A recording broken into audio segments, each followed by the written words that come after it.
Ano ang dahilan ng nilalang na nagparamdam sa room 209 at nakuhanan ng camera? Noong September 2003 sa Wingate Hotel sa Illinois, ang mga staff ay nakatanggap ng reklamo ng mga sumisigaw sa room 209 na inakalang isang biruan lamang sapagkat alam ng mga staff na bakante at walang kahit isang taong nakatira sa room 209. Ngunit, sa sobrang daming reklamo ang natatanggap, ay sinuri ng manager ang room at sa pagbukas ng pinto ay laking gulat ng kanyang makita ang mga gamit pang bahay ay nakabaliktad, ang carpet ay may mga butas at ang shower ay nakabukas.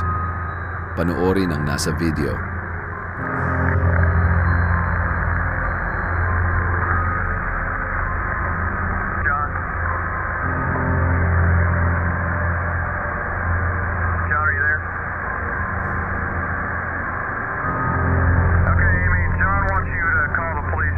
Kung iyong susuriin, ay may isang nilalang na lumabas at nahagip ng camera matapos buksan ng manager ang pinto at agad na tumawag ng tulong sa mga pulis matapos na may madiskubre sa loob ng room 209.